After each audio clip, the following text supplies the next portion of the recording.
Serving alongside the GM2 and the Garibaldi Alpha, the Hizack was the mainstay suit of the Titans and was mostly used for hunting down anti-Federation dissidents following the One-Year War. A decision that probably pissed off more than a few Federation pilots, since it happens to look almost exactly like a Zaku 2. It would go on to serve for about 3 years until it was supplanted eventually by the Marasai. After this, rather like the Zaku, the Hizack went on to have a pretty glorious career in the civilian sector. Whereas the Zaku was mostly used as a police suit, however, the Hizack got a reputation as a sports machine. So at first I'm thinking, okay, so they mean like battle bots, right? Well, no! I was completely off! They're talking about Mobile Suit Soccer. Yes, someone in Universal Century Canon had the presence of mind to do this, and yes, that is awesome. If you fail to understand why this is amazing, then you officially hate fun and I want nothing to do with you. Anyway, the Hizack wound up having a gigantic production run, so needless to say, the PMU wound up with a few. It's kind of fitting, however, that I brought up the Zaku earlier, because you really can't discuss the Hizack without discussing the Zaku in detail, since both suits are extremely similar tactically. Solid general combatants with an array of really good weapon options. They also have basically the exact same secondary in a grenade. While they're two different weapons, stat-wise they're very similar.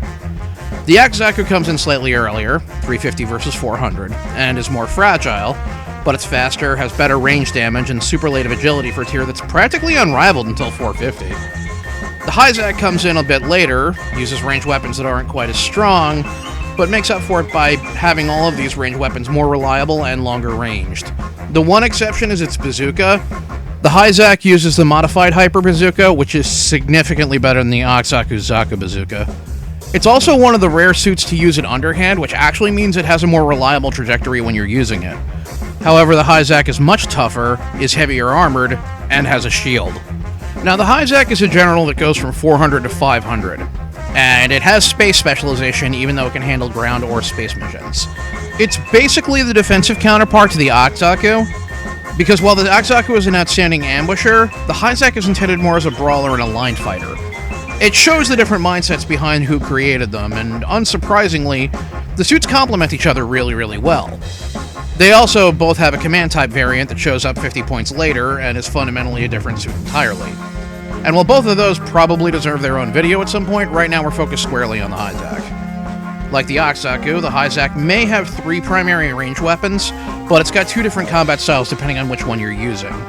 Of those, it can do the Blue-Zuka strat, and the Hizack may be the most vanilla Blue-Zuka around. There are other suits that can do this just fine, at the same cost, and aren't anywhere near as hard to get, like the Zaku 2 Type FS, which also probably deserves a Gundam Battle Academy episode of its own at some point. The thing is, at 400, when it comes in, the Hizack happens to be the most efficient one, as well as the one that defies archetypes. At a cost bracket, when every suit and their grandmother is gearing towards being faster moving and harder hitting, the Hizack's like, yeah, I'm not gonna do that, and it instead just goes for being ridiculously tougher cost. I speak no hyperbole when I say that at every tier it shows up in, the Hizack is one of the most hilariously hard-to-kill suits for cost, and frequently features in the homicidal fantasies of many Raiden General pilots.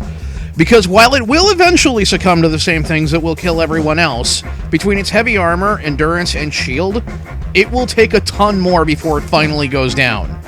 You run into one of those terrifying Gyan mains that can solo almost anything within about 5 seconds, yeah, they'll take about 15 seconds to take out a Hizack. That Camphor that can turn another suit into an aluminum shower, yeah, the Hizack can survive 2 to 3 rotations of all of its weapons at once. What makes the Hizack so dangerous is the combination of heavy armor, high endurance, a very good shield, emergency evasion, and a surprisingly small profile. It is barely bigger than a Zaku 2 from the front. Virtually every other suit compared to the Hizack is larger, lighter armored, does not have a shield, or has notably less HP. In this regard, the Hizack gives you everything you want. Now, it's not all good news. Pilots who know how hard the Hizack is to kill will instead focus on mission killing you, usually by destroying your legs. My clanmate Mikhail, mostly when he uses his Camphor, is especially fond of using this strategy, and I have to warn you, as a Hizack player, this is something you have to watch out for. This is because, with the exception of one of its ranged weapons, the Hizack's down-ticket DPS is not particularly great. When it's running its Blue-Zuka loadouts, The Hizack actually lags behind other suits for cost. Part of this is because it has a rather low range boost, but the rest comes from the fact that, with one exception, its weapons are workhorse weapons that have good across-the-board stats, but are nothing breakout. By the time the Hizack hits the table, you've already seen the likes of the Gelgoog beam rifle, the 135mm anti-ship rifle, the Rakuten bazooka, and the early prototype meme rifle.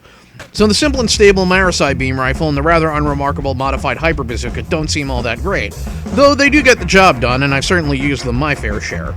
Instead, the Hizack focuses more on having strong melee capability, and to its credit, it has two very powerful melee weapons.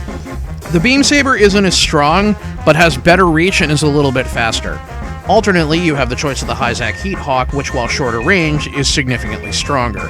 From experience, generally speaking, you want the Heat Hawk, but I know a number of people who swear by the Beam Saber, and it is still very viable, so do bear that in mind. Regardless of which weapon that you're using, the Hizack's high melee boost and high priority means you'll easily be able to go toe-to-toe with other generals and even melee specialized raids. It kinda makes you a soft counter to both types of suit, actually.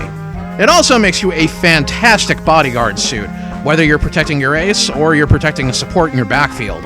However, there is one other weapon that the Hizack has that completely changes everything about that suit, and it's the machine gun. While it isn't as ridiculous as the Hizaku's bullpup, aka the chainsaw of DPS, it's still a pretty worthy contender, especially given that it has much longer range. The combination of the power of this gun, and its ability to hose down enemy suits with it, make it one of the most ubiquitous machine guns for cost, actually. All in all, this makes the Hizack a really good second-line combatant, adding up damage when everyone else is trying to get stuck in. At closer ranges, it's still a better stagger inducer than most other machine guns due to its high rate of fire and higher than average stagger buildup, and because of this, it still opens up opportunities for you to get stuck in and use your ridiculously powerful melee. It's also a big contributor to why the Hizack is really dangerous in space. And, ironically enough, why, unlike most suits, it actually does better grouped up.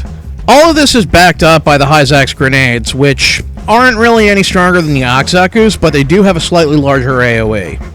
In space, you can just pitch these right at a target, and they basically function as a direct fire weapon, albeit a short-range one. On the ground, they're more used for area saturation.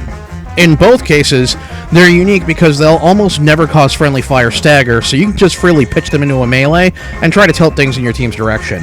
Skill-wise, the one glaring omission on the Hizack is that it does not have maneuver armor, and it kind of wants it.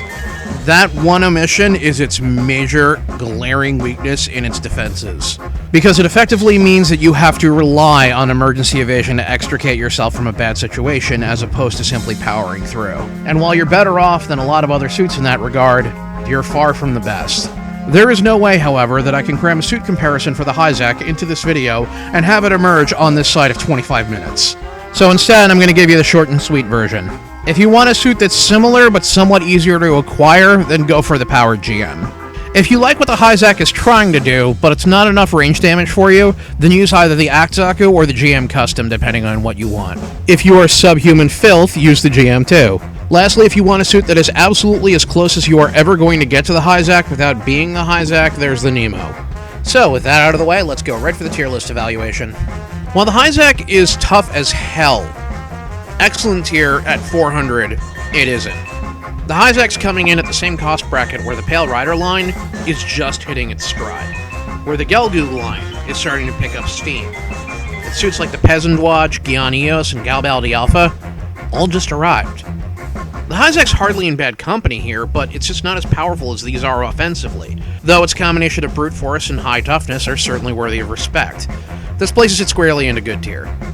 At 450, meanwhile, the new arrivals are changing how GBO is played. You can go entire matches without encountering a Blue Zuka suit, though you will frequently see non-Blue Zuka suits forced to be such due to the opposite nature of GBO2's player base. Thinking of you, Barzum! Dedicated skirmisher and assault suits start to show up here, like the Galbaldi Beta, Alex, and Camphor, alongside other powerhouse arrivals like the Gelgoog variants. The biggest issue is that your angry big brother, the Marasai, also shows up here, and if you're running the Blue Zuka loadout, it basically renders you irrelevant in almost every stat except raw melee damage, where it will still outperform you if you're trying to use the Beam Saber, and toughness, which is the one area you really can't lose against it. That last part, plus machine gun access, is what keeps you squarely on this side of good tier, despite the host of these new arrivals. At 500, the arrival of the Mark II and Rick Diaz completely shake the general meta up even more, and many suits taper off here. Raw Bluzooka is really hard to maintain, because even the best suits in it are having trouble sealing the deal against increasingly violent opposition, and suits that can apply tons of pressure from afar are the new hotness. Many suits would balk at this, and a number of them undergo major teardrops. The Hizack is not one of them. It's still so tough that it can soak a beating that would kill a smaller suit twice over. Its melee damage is sufficient that even the Gundam Mark II has cause for alarm, and even if it won't impress with its main guns in a Bluzooka fight, it can always run the machine gun instead. This manages to keep it in good tier, though not by virtue of being all that effective, just by doing the job reliably. 550, however, is where the end comes. The Hizack is having a ton of trouble here, simply because the suits that are arriving eclipse even the Hizack's legendary durability, and with the automatic teardrop from going under cost, it's going down to OK tier. It's still better than a lot of other options, thinking of you, Blue Destiny 3, but it's still not a good suit for this tier, and by 600, it's squarely in poor. All in all, the Hizack is a rare example of a suit that holds its own through sheer toughness and tenacity in a game that normally sees the battle lines formed over how hard a suit can hit. If you can get one, it may be a good option for players who want something different that can endure punishment, making it an excellent bodyguard suit and frontliner. It's also a very forgiving machine, which means it's really noob-friendly, but it takes a really good pilot to get the most out of as well, so there is a lot in it for masters. Definitely worth checking out.